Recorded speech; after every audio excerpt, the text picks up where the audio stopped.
And welcome back to the Press Star Podcast. I'm your host, Vic, aka Mr. Never Chillin', and this is episode number 23. And of course, I'm joined by my co host, Roger. So how you doing today? So, Roger, man, what you been playing lately? Tons of God of War and Back for Blood. Honestly, that's all I've been playing. Back for Blood has been awesome. It's a great throwback to Left 4 Dead and Left 4 Hmm. Dead 2. It's also, I think, better in some cases, in most cases. I'm Right, a which little we'll, upset that you can't play which the we'll, bad we'll, guy we'll we'll version. dive into that here soon, for Yeah, sure. but I was also playing God of War for the PS4, and I gotta say, I'm sad I missed this when it came out because this game has been genuinely one of the most fun times I've had playing a game as of recently. I'm playing it 4K, with HDR and everything. It looks gorgeous. It plays beautifully, and it makes me super angry. So I'm glad. So it looks good on that new TV you just got, eh? Yeah, it looks amazing. Yeah, that's good. That's How about good. you, Vic? Yeah, so lately I've just been playing a lot of Biomutant. I actually just recently beat that game today, and honestly, that game was really enjoyable. And like, I feel like I actually had purpose in that game. Like everything I did kind of had like a meaning and a reason to it. What's up, Perm? Thanks for coming to check us out today. But yeah, I just recently beat it, and then once you beat it, it has the new game plus mode, so you can go back and play it a different way because there are multiple paths and multiple people who decide with, and like you can become a good person or a bad person in this game too. It has like a lot of classic elements to it, and it's a lot of fun. It's definitely one of those games that went underrated, but definitely look out for that review in the coming weeks because I do got a lot of stuff lined up for game reviews coming out soon. But yes, Back for Blood. I've been playing that. I played it solo until I realized I beat the first act and got never got a single achievement for doing anything in the game, and I was just like, "Well, this is messed up. Like, why am I not getting any achievements?" Google it here to find out. Yeah, if you're playing the game solo, you don't get no achievements, nothing. And I'm just like, "Well, that's kind of messed up to penalize the solo player," which we'll dive into here in a little bit here soon. But of course, I've been playing some Valorant and stuff like that. But yeah, man. Other than that, I'm just super excited for all the new games that are about to come out, which we're about to talk about a couple of them here in the show today. So let's get right into it. We're going to start off here. We're going to talk about a little bit of Back for Blood. Roger, so what's your first impression from playing the game? Are you really enjoying it? I think the game's awesome. The only impression I have that was bad is there's a little bit of a network issue. Mostly, I'm pretty sure because the servers are a little overwhelmed with how many people are actually playing the game right now. And I'm thinking they're gonna probably grow in size more than shrink. Hmm. The game, honestly, it feels polished for the most part. The missions are fun. Every time you go back to a same map, they've completely redone the map, how it works, because they want you to, show that the story is progressing, that something's happening, Hmm. and it really does tie into Left 4 Dead in a lot of sense because they do have some throwbacks here and there where they kind of talk about it. Like for the fact that I believe Left 4 Dead takes place in PA. This game, these people are the survivors now. They're in, I think, or in Virginia. They're on the coast between Maryland and Virginia, so there's a PA flag to kind of show their roots in the garage in the town. Hmm. I like the gunplay. I like the fact that you can, kind of customize, build your gun out with different attachments based on what you find in the level. And the card system. I think the card system is really well thought out.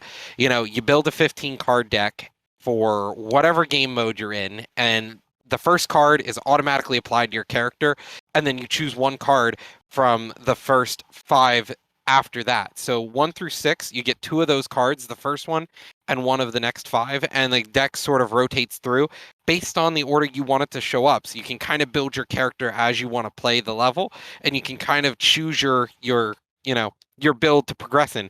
And I think at higher difficulties is going to be really crucial because your character isn't kind of limited to I have 100 health.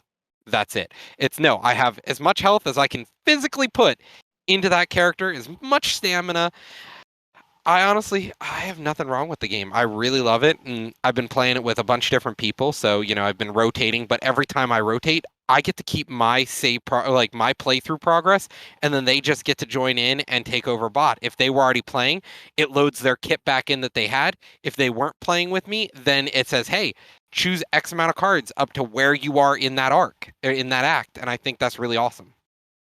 Okay. Yeah, I definitely agree. Like I was telling you guys in chat there for like my first impressions from playing the game was, man, I haven't had this much fun playing a game in a while. Like granted, I've been playing tons of games and I've been enjoying them, but the fun, the adrenaline rush that you get from this where Excitement. yeah, the excitement that you get from it, because there are times that you really do feel overwhelmed and you're like, oh shit, I'm about to die. This is about to be over. And actually, last night I got to play through the first couple of parts of Act One again, but with people, and I had a 4-man team. Shout out to the guys over at Shoot to Win to coming through to play with me last night. That was hilarious. Couple guys, man, they were losing their minds. We were playing on the medium difficulty. I forget, it's not recruit, it's the one below it, and Yeah. that shit was hard. We died and we had to start over a new run, and I was just like, yeah, let's go to recruit. But I just wish that No. there was like a fourth option, because I think between that one veteran, yes, veteran and recruit, it's drastic, like Oh drastic yeah. as hell. And I'm just like, There's there got to be friendly something in between. fire. Well, no, that is the in between because the next one's only going to get way worse. Right, I can only And, imagine and how and bad the that next game one is. and the thing is, you're meant to play the whole game through as recruit because you need to get your supply points to really complete your supply runs. Because if you don't have cards, the game's not for you. The game is Right. not built for you at all. So that's definitely a huge thing. Hmm. And yeah, veteran is the second difficulty, and it is rough without a deck. Like at this point, even on recruit. I've had trouble sometimes. Like I'm playing a medic right now and with all of my friends and it's rough. Like I'm watching them get, trauma and you can't heal it and you're dealing with people who like you're like where's the next med kit on the wall? Oh my god, I need a med kit on the wall. And it's all RNG whether or not you're going to get some of this stuff. You might get one back to back to back to back and it may take you 2 missions till you get a med kit the next time Right. or a wall medicine chest. Right, and what's pretty cool though is like if you at least have one person carrying a toolkit, you can find those like locked rooms to use those toolkits on. Because I'm pretty sure like Yeah. I haven't found one that didn't have it in there, but the medical thing is on the wall and you get like a free heal.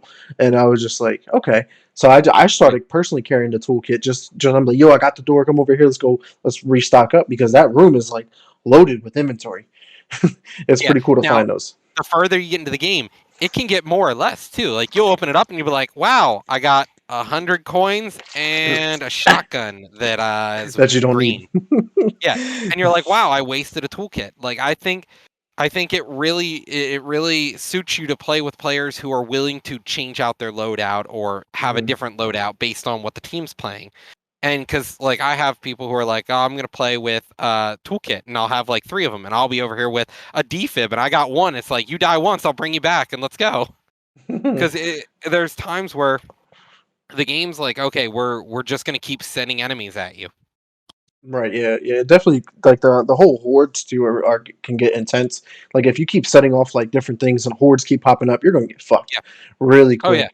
But I do love, like you were talking about, the card system, because that's a different dynamic to the game. That's another way to take Left 4 Dead with the how great that was, but take it to the next level. And with the Yeah. corruption cards that are like the negative, the bad cards that play against you, that are randomized every level, can change the game like drastically at any given moment. Like I play, because I played through the whole first act by myself, and then I'm playing now through this is the second time, and the same levels don't feel the same at all.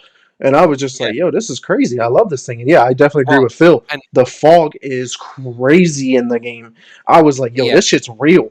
Like and you, holy fuck. and and the levels, they do choose to have like the same cards, just at higher difficulties. They add more corruption cards. Hmm. That's the thing.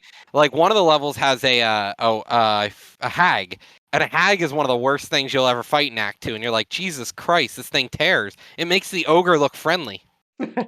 Yeah, that's crazy then, because yeah, the ogre is pretty hardcore. For sure. But yeah, So this game is overall great. Like it looks great. The cinematics are really well done. The card system is great. The gunplay is great. I do love customizing your gun before and during the each um, mission, because like you can go over to the box and spend your points whether to upgrade your gun or should I get some stuff for the team. So it makes you really like think about what you're doing, and then when you are playing on the higher difficulties, that kind of stuff costs more. Costs more to buy stuff. So yeah, then you got to ration out those points. Like, do I want this or I want this? Because on recruit, you could pretty much almost buy everything that you need at the start of every round. Where like the next level on veteran, No, you're not. Yeah. No, that's the feeling I have right now. I go through the levels and I'm like, if I build my perks right, I have too much money, and it's like, this is great. But then, like, I've been there where you like play a level and nobody but you survives, and you get to the next level and you're like, what do I buy? I got no money. Right. Like, the survival rate impacts your money. The less people survive, the harder the next level and the one after that becomes. Yeah. So yeah, it's overall great, and I do like the supply lines. We can buy new cards and get to change those out and help you get better, or even to have like pretty drastic trade offs, like where some of them you get like, I forget what the bonus was, but the negative was like you can no longer aim down sights, you can no longer sprint, you have to walk, and I was just like, fuck, that would be terrible. But like the trade offs, it's like, do you want this? And you got to Yeah. give up that. There's one that's 50% more special damage, and then all of a sudden your aim down sight speed is just like minus 75%. So you're like crunching along, but you're doing hundreds of damage to a special. It's great. So I think this game definitely has a lot of potential, and I could see a lot of being added to it to make it more fun. And even the multiplayer was interesting and fascinating. It's arena-based maps, so how long can you survive? And you build out your character like you do in normal games, but they're new and different cards. Everyone has all the same cards, but then when you play the enemies, you get to decide as a team what you want to put points into, because anything you buy, the whole team gets. Right. So you kind of want to spend your points to help the team, but also really to help yourself based on what you're playing. And if you don't play the right roles together, the humans just win. It can be really brutalizing. Right. And spoiler alert, who has not played this game yet, but that one mission in the bar where you have to turn on the jukebox and then defend that area while the actual like NPCs escape on that bus and stuff like that. That mission was so intense, so great. The music that was playing, like I was just like, yo, this is like a dope ass mission. Like this is going to be very Yeah. iconic. Like this mission will be remembered as one of the good missions of this game, and I really enjoyed it. I'm looking forward to many more missions that come because it's always good when you have games that provide those levels that are memorable, and you could talk about them for music like years down the road. You're like, yo, you remember that one mission from Back for Blood? Like, yeah, we do that with Halo all the time. Like, it's easy to remember a certain mission and No, I whatnot. agree. But But staying on the lines here of shooting games, I think we should move on here to topic 2. Shooting season is upon us again. FPS time. We got Battlefield 2042 and COD coming out here soon. So Battlefield 2042 just launched this week their Hazard mode trailer. For those of you who haven't seen it yet, it is going to be Battlefield's essentially competitor to Warzone in a pretty much, sense. It is their giant arena match. And here we've got the trailer. So Vic, if you want to unmute it, you can play the trailer for us. sure.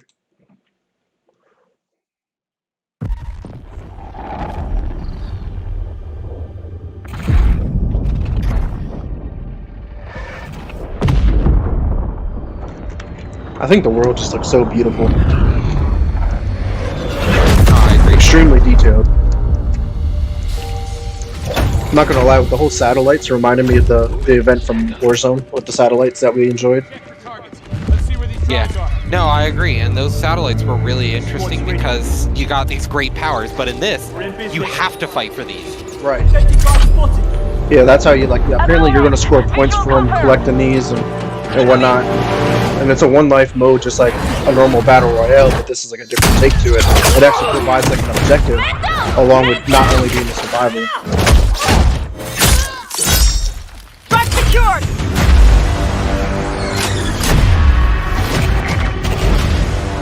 I'm definitely excited for this too. Just to give like, maybe it's like a breath of fresh air to battle royale, because to me it's been getting stale. Yeah, because a lot of people are like, I'm gonna hide and wait till the very end to do anything. Don't get me wrong, I do it too. But it's like having stuff like this makes you go out. You can't just sit in the building until the end. Yeah, if you don't get the drive, you don't win.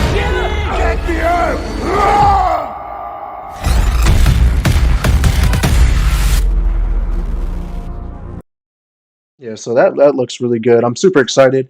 I do hope that this launches with the game in next month, because if we all remember back when Battlefield 5 came out, their battle royale mode that kind of nobody even knows about anymore at this point because it flopped very hardcore. Didn't come out until 6 months later or whatever. Granted, if we think about it, Warzone didn't come out with Modern Warfare right away at that time. It came out a couple months down the road, but it looks exciting, man. I mean, playing the beta I thought was a lot of fun. There was a lot of bugs with it, but I've been hearing a lot of rumors that that wasn't the official build of the game. That was an older build of the game. So who knows what we're going to get here in the next month.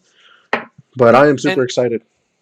And what first-person shooter game isn't going to come out with some bugs at first? Let's be honest. It happens. I'm not going to judge the game unless they're like game-breaking bugs like Call of Duty crashing when you try to play the game.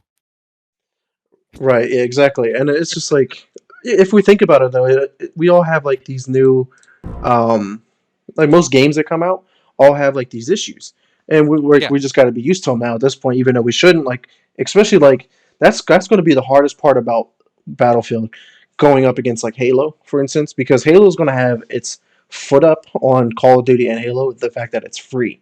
It's free to play. I don't have to invest any money into this game. Battlefield $70. You have to Call of Duty will probably be off of Game Pass. Well, the multiplayer itself is free, completely free. Yeah. If you want to play the campaign, that'll be on Game Pass. But Call of Duty will probably be $70. So you're investing $70 into a game that may or may not be good, may or not be buggy and stuff like that. So I mean, we're running that risk right now because games production has been cut given the circumstances and whatnot. But I just think that'll be the thing to look out in the future. But staying along the lines here, you got a last thought there? No, I was just gonna say the same thing, but go ahead. No, I was going to move on to the next trailer here. Whenever you. So, next topic on the list here, Call of Duty. They've just announced with a trailer the Vanguard Zombies to kind of give us an idea and some gameplay for the next Zombies expansion or the next story in the Zombie series. Right, which is super exciting. Before I started here, is the fact that this will be the first time ever where Treyarch specifically only works on the zombie modes of this game after coming off of their release of their game last year. So it'll be the first crossover between two different developers to make one Call of Duty like this. Because, I mean, we've had Sledgehammer work with Infinity Ward back in the day with Modern Warfare 3. But this looks good, but let's go ahead and check it out here. I'm super excited. It looks like they're definitely changing up the game with different how perks work and how the maps work. Well, it looks so. We'll wait till they show it here. But to me, I feel like the whole World War II thing is kind of. It always works out for Call of Duty because the Nazis were always believed to be into the occult and looking for ways to win wars without winning wars through actual warfare. So, not only are the enemies getting, magical powers, but so are we in a sense, it looks like. So, how we had the perks in the last game were the activatable items that were those different pieces of equipment. Right. We're now looking at magical relics that we're carrying. Just like the enemy is, dealing with the occult, so are we. Right, so basically, like, the perks are no longer like sodas, they're like these things that you dip a chalice into and you drink out of. And they're like godly powers that the gods are trying to help you team up against the big god.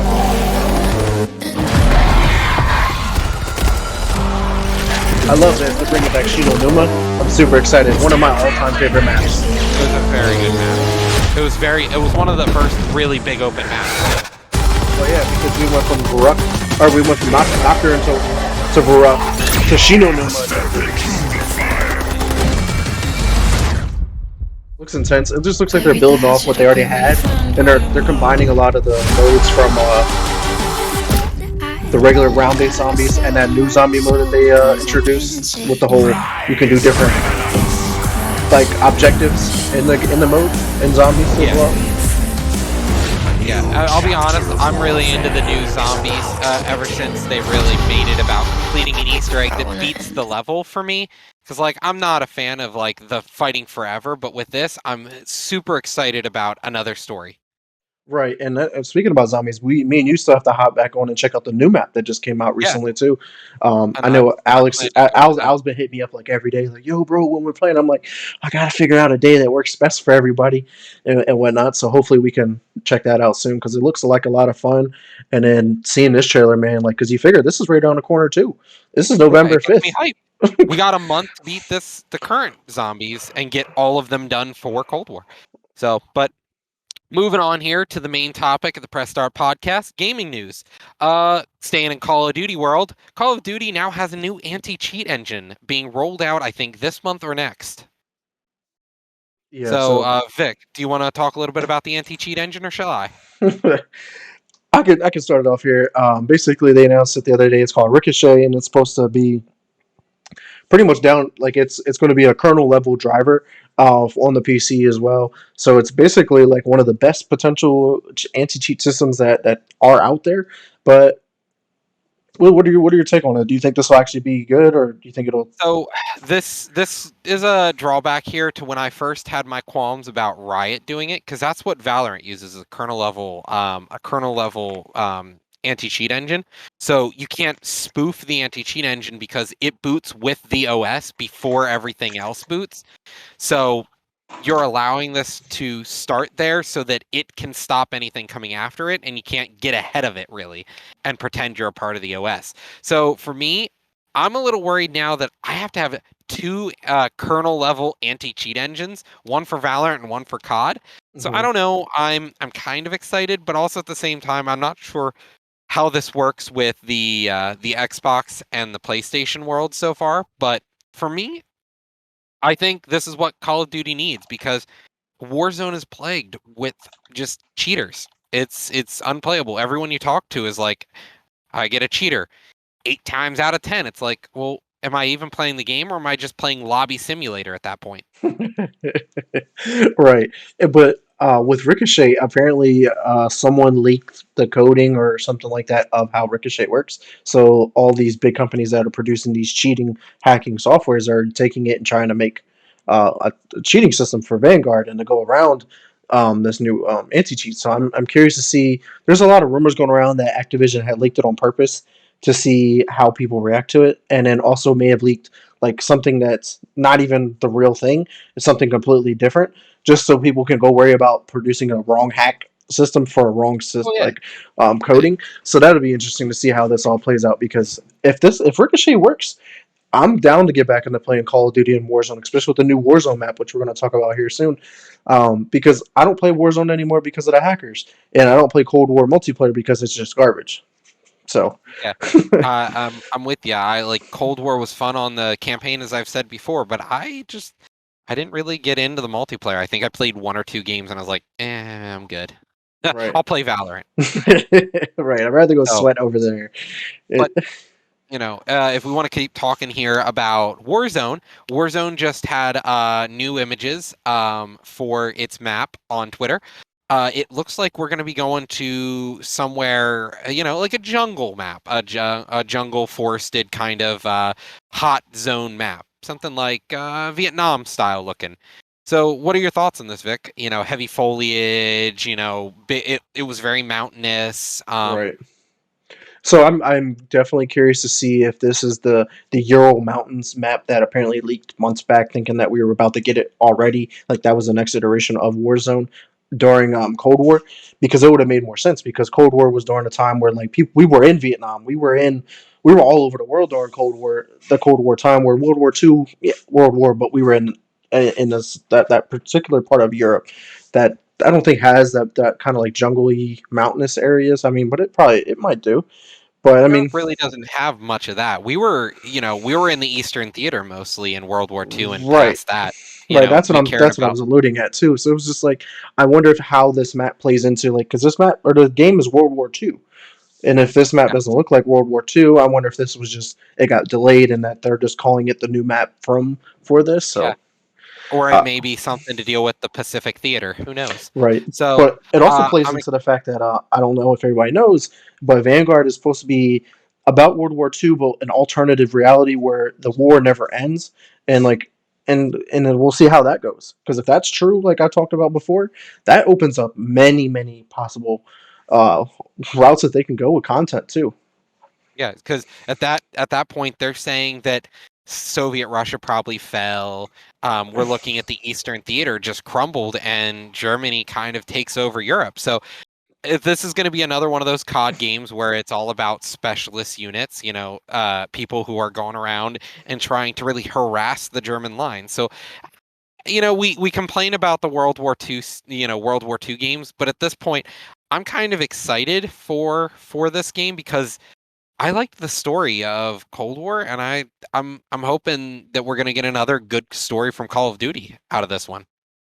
Yeah, I definitely agree. And And I still got to play the Cold War campaign because it looked good. I wanted to play it. I just was having issues with the crashing, and it just pissed me off enough. I was like, I don't and want to even play it no more. and if they keep the decision making aspects that you kind of got with Cold War, I think it'll be interesting because you'll actually be able to hopefully maybe make some decisions in this new Vanguard game.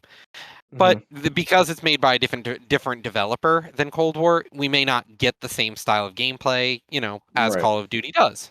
Yeah, but circling back though to the Warzone images that did leak, it looks really good. I mean, it looks drastically different than what we got with Verdansk, where it looked really wide open. Like even the tree foliage that Warzone had, it wasn't enough. It didn't seem like when you were traveling from like one point of interest to another point of interest, there was no cover, barely any. So you were just running out there and open. Like, I hope I don't get seen and sniped. Like, Well,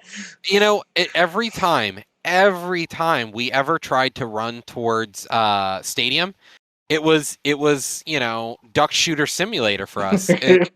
We're like, all right, go, and you're ducking down and you're trying to dive, and you're like, where the fuck is a sniper? And then even just in the stadium, it's all wide open. To get actual Call of Duty experience, it's kind of lacking in mhm. in Verdansk, in my opinion. It's not traditional Call of Duty. It's more feels like Battlefield to me. It's wide open, big maps, large player count. Whereas with this, I'm hoping we're going to go back to a traditional Call of Duty, which is more those close quarters maps that we get. Mhm. Stuff like, I'm not saying Nuketown, but like that, where you've got all this terrain and scenery around you, and you're turning a corner, you're seeing somebody there in front of you instead of some dude 3 blocks to the east who shoots you in the fucking head. Right. And you're like, oh, where was he? Right. Yeah, the multiplayer maps look from what we got from the beta looked like they're going back to the traditional three lane maps. So those are usually the ones that work for Call of Duty. They're the most successful for Call of Duty. So hopefully we get some good maps though. But moving on here to some more like stuff going on here. Riot disables the /all chat in League of Legends. Why did they do this? So it's not done yet, but that is their plan. So Riot said that League of Legends chat is one of the most toxic and cancerous chats you'll find on the internet for any game. And I agree. I have been told more often than not to kill myself in a League of Legends lobby than I have done anything. Like, you even remotely lose lane. Yeah, exactly, Phil. League of Legends is one of the most toxic games out there on the market. If you wanna really help, you know, put your depression into hyperdrive, go on and play a game of League of Legends. Kids will make you feel like you shouldn't have been born.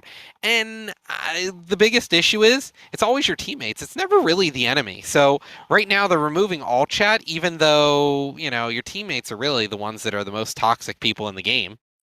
So I'm a little worried because at this point, League of Legends doesn't have a voice chat. So how do you communicate with people? Oh, I communicate with my team, but my team is toxic. So how do I, do we go at some point, do we put the kitty gloves on and say pings only? That's all you can do is just ping the game. You Yeah, can't that would talk be because crazy.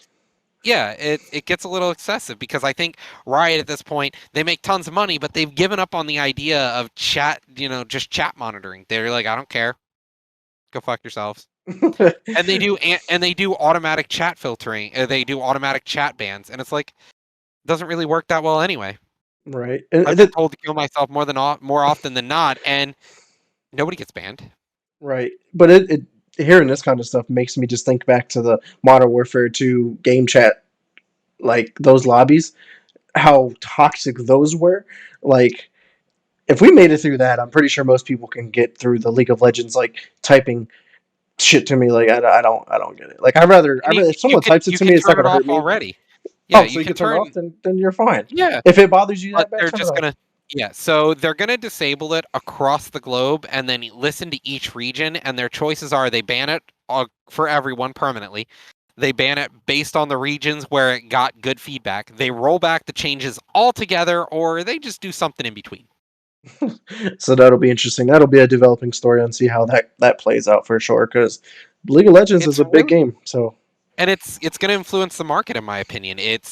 People are going to watch to see what they do and how it works, because if turning off all chat works for them, why aren't we going to do it? Why don't we do it in Valorant as well? oh boy, you imagine not being able to talk to your teammates. Well, no, talking to the enemy, really. Oh But yeah, yeah, no, and with a game like Valorant, I don't really ever deal with enemy teams that are toxic. Nothing like League of Legends, though. But who knows? People are really sensitive nowadays, and it's hard to, I get it. Sometimes there are a lot of people out there who shouldn't say the shit they say, but at the same time, they're just a dude on the internet. right. Just brush it off. But I mean, that's easier said than done for some people. Because Like I you know, said, that are people that are dealing with depression and yeah, anxiety and stuff like that. That little stuff does trigger them, and it makes things yeah, worse and stuff like that. Where me and you were pretty like headstrong. Like we're pretty yeah, good. So like we're just like, I don't give a fuck. I'm gonna start talking shit with you, like yeah. against And I'll be at you because honest. you're talking shit against me. And don't get me wrong, like I'm pretty toxic to people who are toxic first, like GGEs. That's my go-to phrase when people are being rough in Valorant. And I think what the most you're gonna really get in the all chat is just people goading enemy teams into doing stupid shit, or you know like what they do in Valorant. Oh, AFK, and then you go and nobody's there and they shoot you in the head. And you're like, you fuckers. It's Right. like, don't even listen to it. Why are you listening to it? So. Yeah, for sure. But moving on to here too, so hopefully some better news. If you want a PS5, this might be your chance. You can now register to buy directly from Sony themselves to have a chance of buying a PS5. What's your take It's on a this? raffle. Because I know it's pretty hard to buy one now, and I know you're in the market for one. So, like myself and Philip are here, we both entered the raffle for a PS5, because I want one at this point. There are exclusives that aren't coming to PC that are on PS5 only, and Xbox I really don't need. I have a PC, and Microsoft is so open and so accessible. They're like, the PC is the market. We own Windows, so we're gonna make you be able to play everything Right. on Windows just like you can on the Right. Xbox. Like And we I have think Game that's Pass, awesome. so like everything But that they come out that's exclusive, you're going to mhm. get on PC because it's going to be on the Game Pass. So you're good. Yeah, and I think with them offering a raffle for the PS5, I think it's going to be a nice little change of pace for the holiday season, because you're going to get it for MSRP. Hmm. What's going to suck to me, though, is when people take that and then they try to scalp it. Oh yeah. But now then again, you're only getting one. You only get a chance at one, and it's a raffle, and you got to claim it. And it's, if you fall out of queue and forget to buy your PS5 in what amount of time, you don't get one. Moves on to the next So, person. yeah. So I guess if you want to scalp one singular PS5 and make $500, okay. Go for it. But like, it's not going to be like others where they're like buying three at a time and making $1,500 scalping them. Right, right, yeah. I mean, it sucks that we're living in a time where everything is getting scalped, and I don't remember scalping being an issue until COVID hit. I don't know. I mean, granted, yeah, like production and stuff like that was cut, but it's just like, why did they decide all of a sudden I'm gonna start scalping systems and doing this and scalping that? Like, I just don't Well, get it. that's the thing. People have always scalped. They scalp Hmm. tickets. They Like scalp consoles. shoes. But Yeah, shoes yeah. were the primary one that I knew about, but even Um. then, like there were Well, way around it. what's the clothing brand that had like just a singular word logo? I can't remember on it. There's a bunch of Um. those. Versace, Not Versace. I'm looking for Gucci. like streetwear. Um, I mean, Like, you just got all it's like the just a sport red of logo. It's just a red word on it. I can't remember now. But you Supreme. know, Supreme. Thank you. Yeah, Even like he said clothes like FUBU. Supreme. Oh man.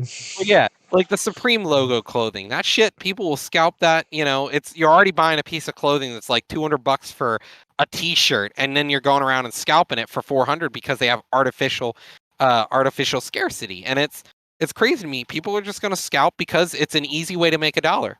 If I can tell you, you can double your ROI on a single piece of item, wouldn't you do it?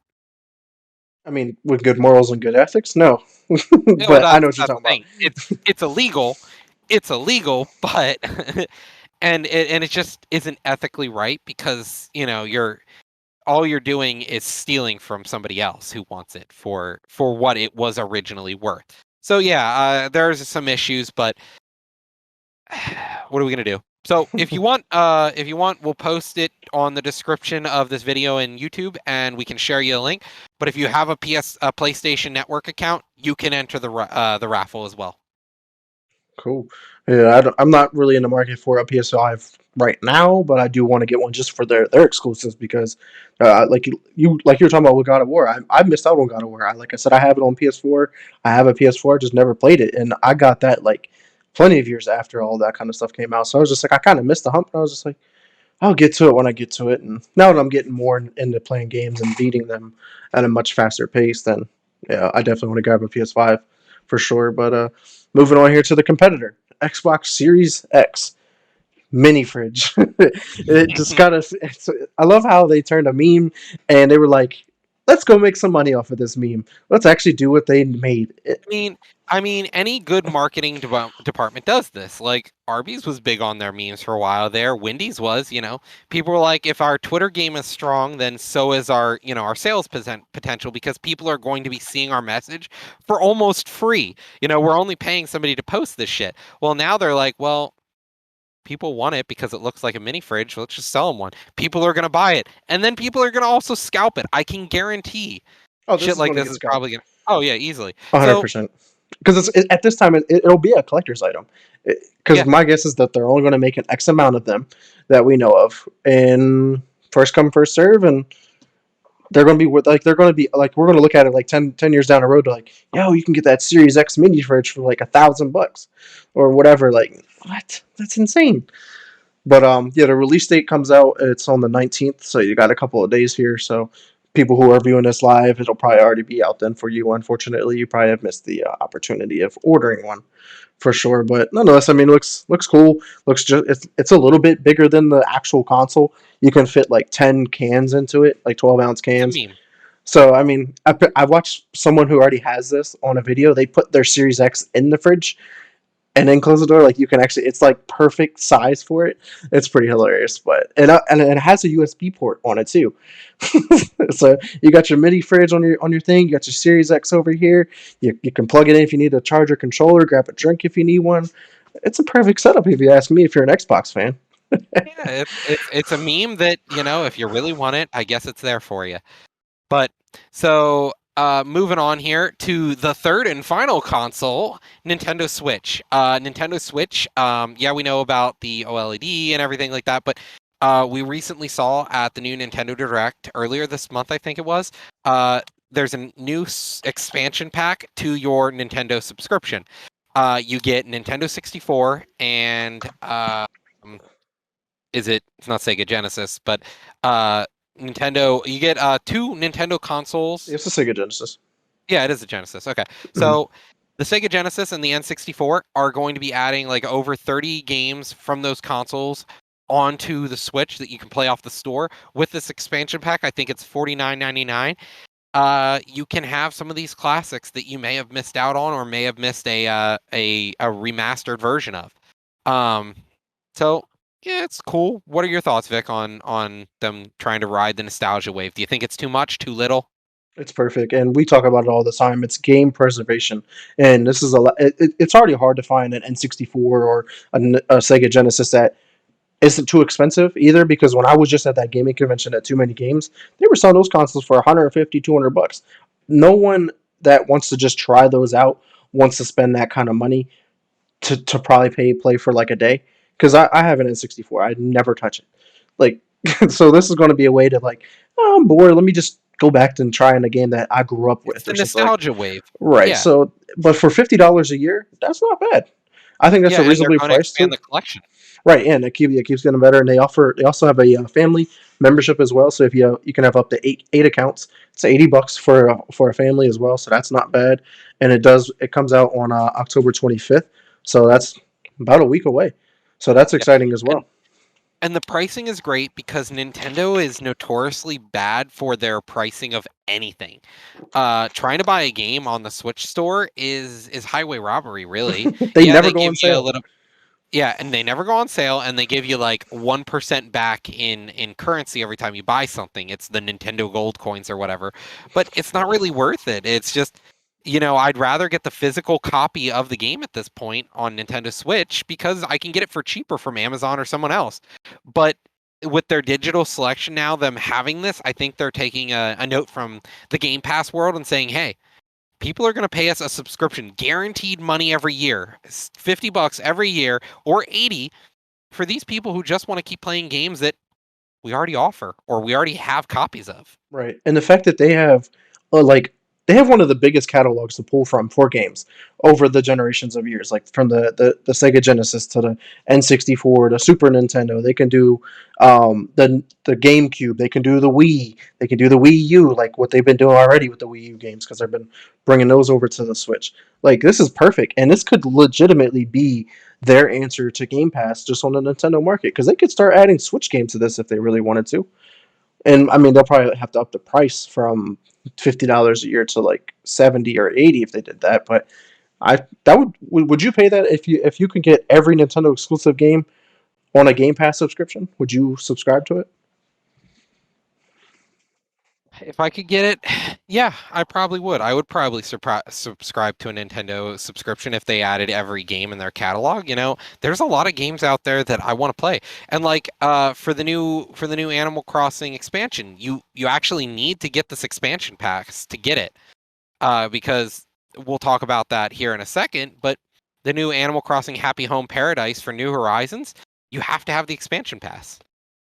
That's curious. We can just segue into that now because I'm eager to hear about it. So you have to So, buy the Nintendo Switch expansion pack to be able to get this DLC. yes.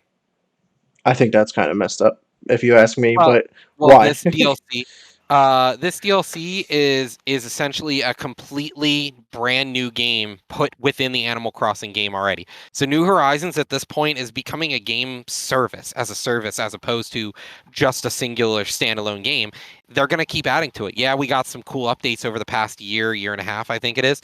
We're now getting a huge, huge drop. Like, let me give you an idea what we're getting. So they're adding in a new thing called morning yoga. It's a little silly gimmick, but they've got island ordinances where now you can control the behavior of your NPCs on your island. They're adding new houses. They're adding doubling, tripling, quadrupling the storage that you can get. You can now get a ton of new items with Nook Miles, which is the in-game currency for doing achievements. They've added cooking recipes, so you can now make food items to put on your island. They're adding new house items like ceiling lighting decorations. You can add now like I believe it is lightning in your house. So now you have it looks like it's thundering. There's new fences. There's a new camera mode that allows you to be in first person, which is a little weird. It's something that Animal Crossing's never done. Um, you can now do more with your custom stuff, new hair color, new hair cutting and stuff like that.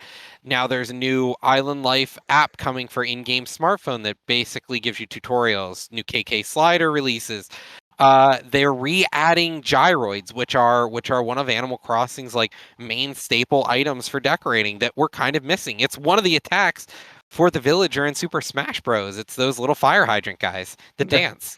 Okay. So we're getting a lot of stuff. Not only that, we're also getting a ton of just like changes to the game itself so that you can I believe go on to a new separate island. Like you can get an island for your island.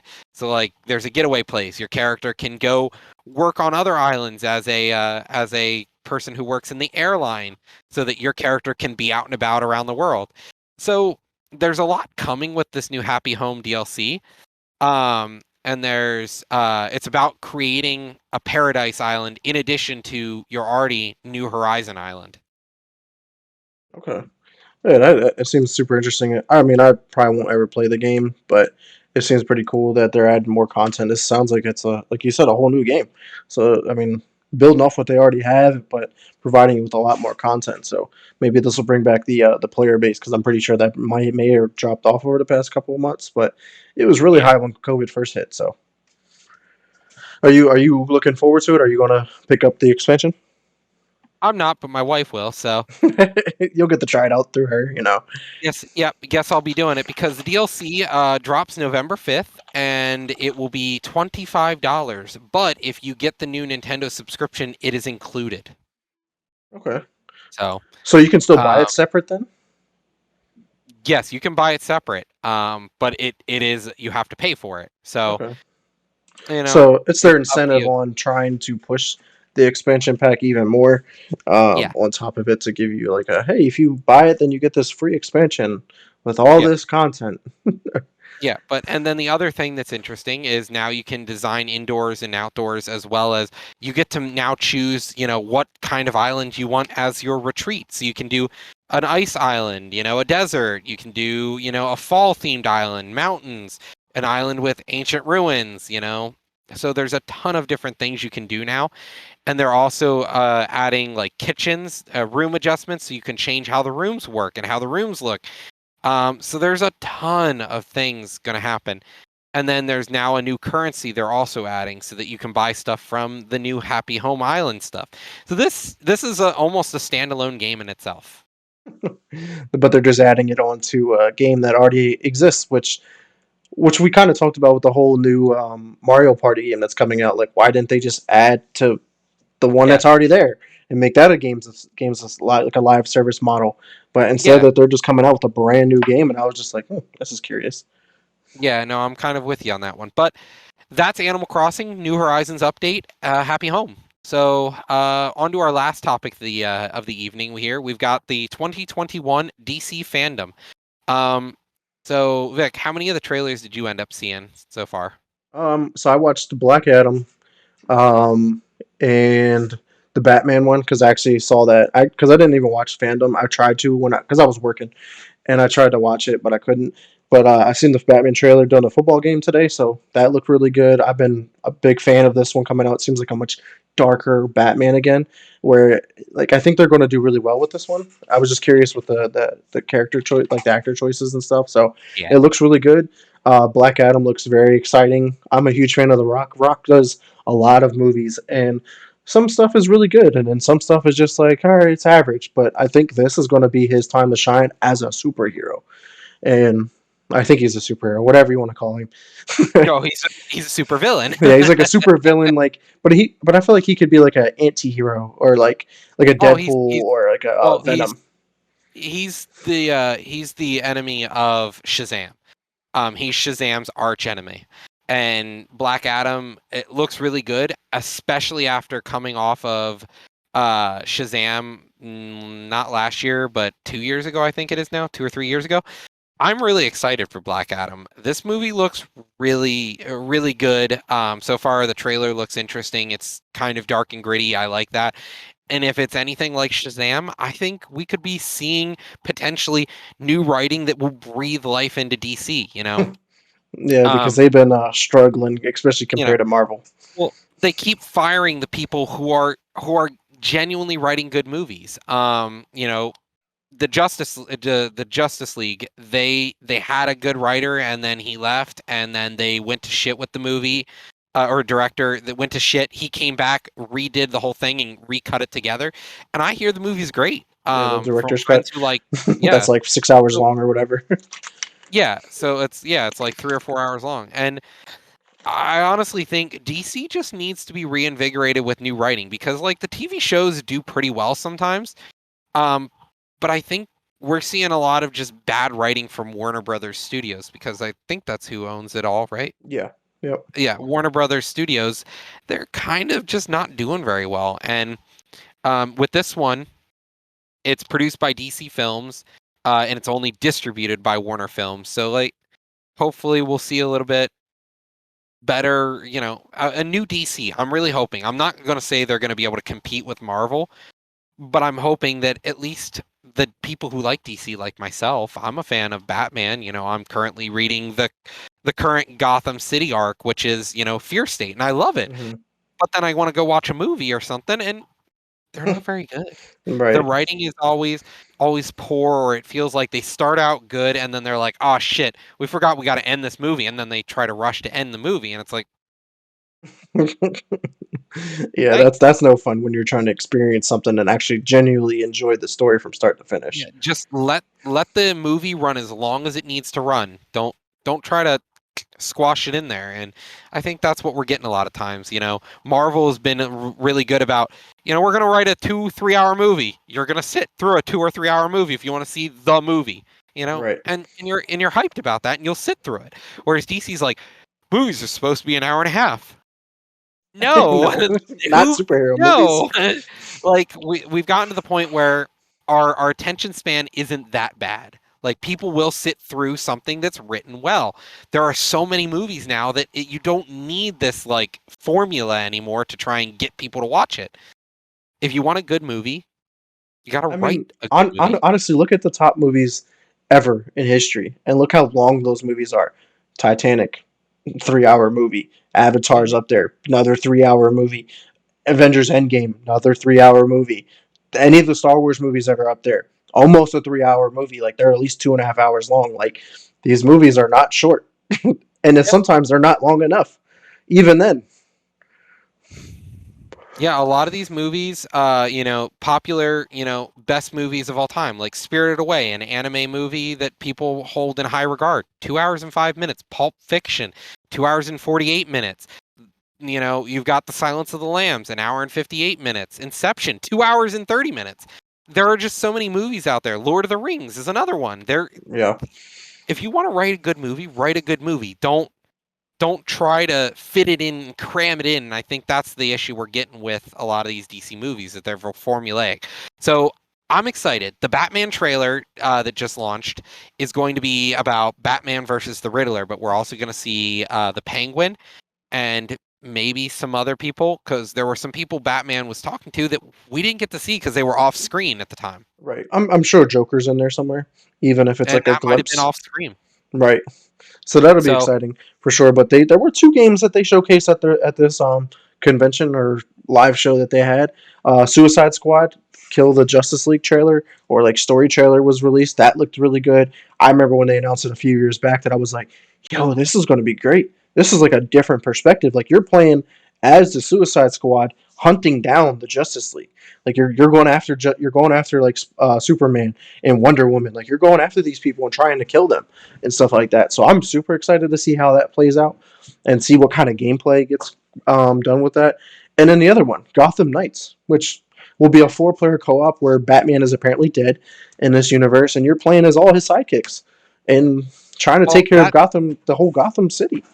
So I'm that super kind of excited for plays that. into the current comics too, which is really interesting. I'm excited for Gotham Knights because I'm a big fan of the Detective Batman series right now, and in the Thousands line, and not only that, the current arcs of DC for Gotham, it's all about Batman's allies. Like, Joker has his own comic right now, and it's the big players are Commissioner Gordon, who's now retired, his daughter, and the other two Batwoman and Batgirl, and you get all these characters now. I'm really kind of excited about seeing some of the sidekicks who are their own thing. They have their Hmm. Nightwing has his own comic. He's his own superhero. Robin has his own comic. He's all the stuff.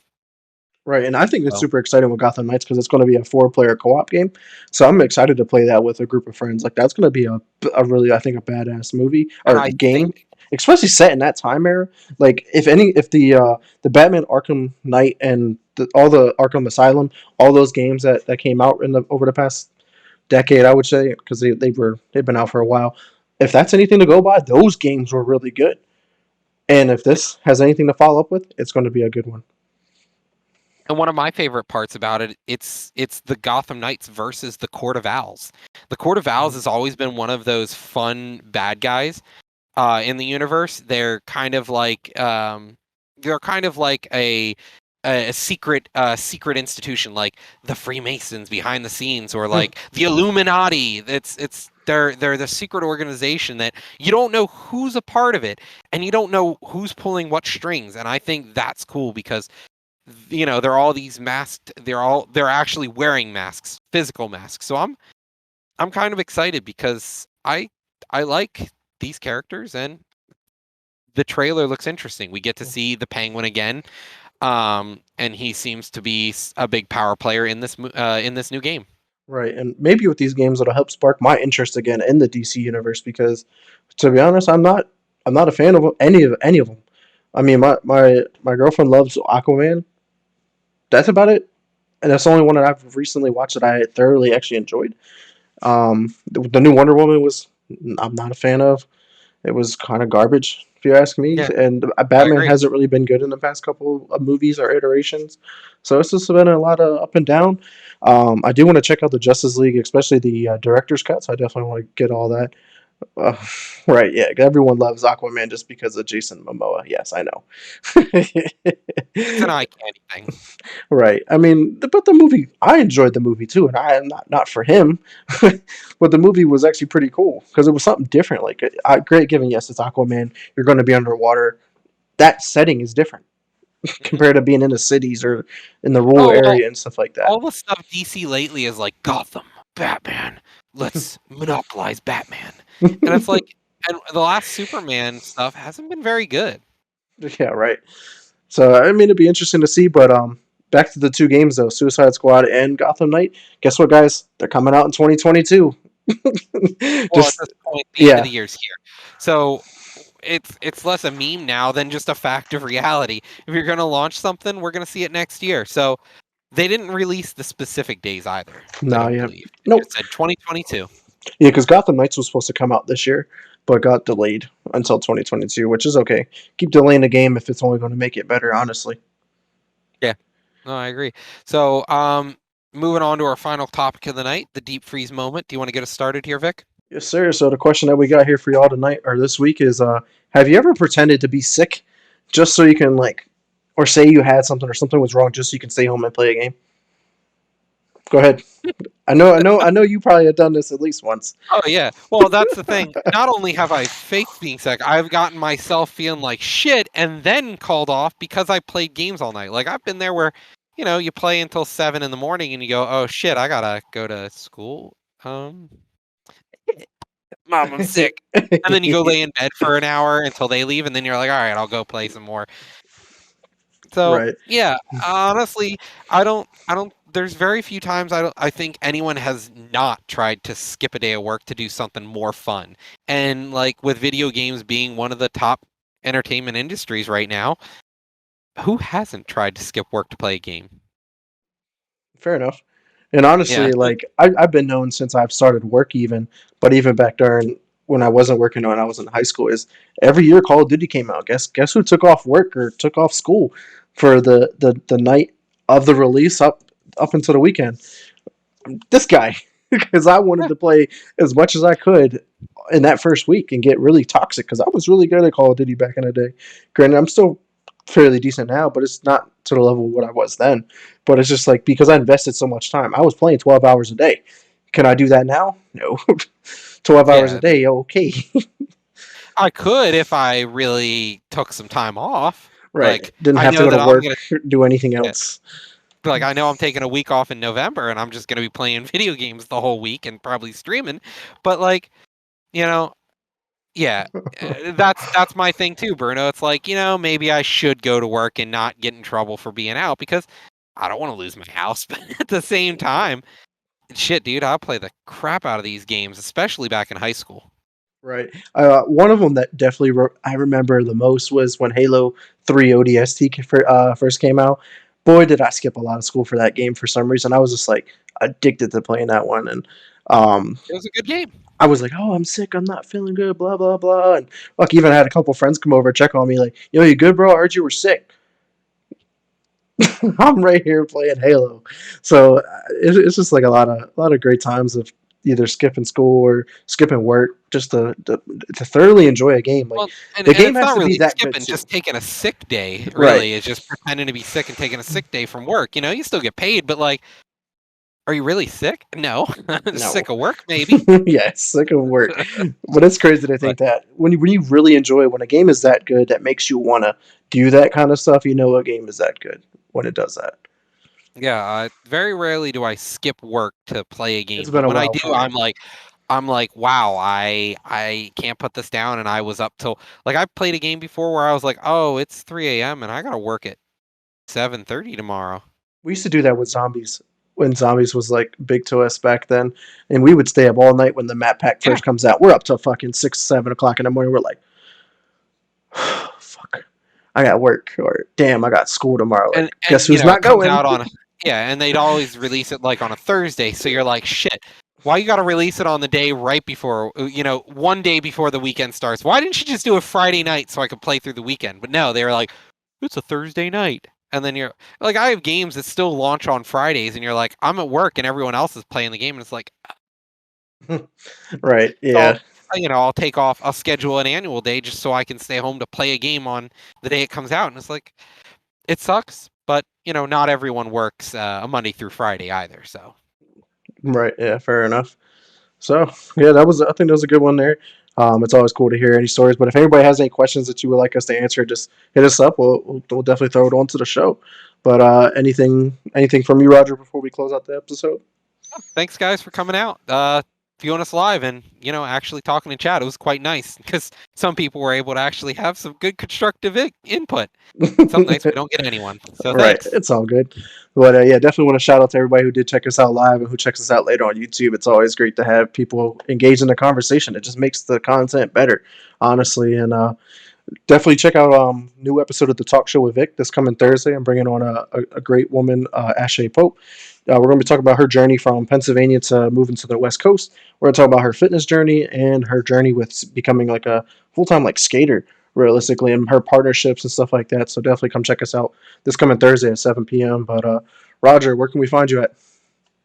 You all know where I'm at. It's twitch.tv/lunatic_oblivion. It's right below me in the video. Yes, sir. And of course, you can check me at Twitter at Mr. Never Chillin _. Xbox is X Never Space Chillin. Want a game, party up, do anything like that. My Facebook, Vic Brubacher. Questions, concerns, want to come on the show, hit me up there. And then, of course, my Twitch channel. Not even going to plug that in right now because I'm not even worried about it. But definitely want to say thanks again. But until next time, peace.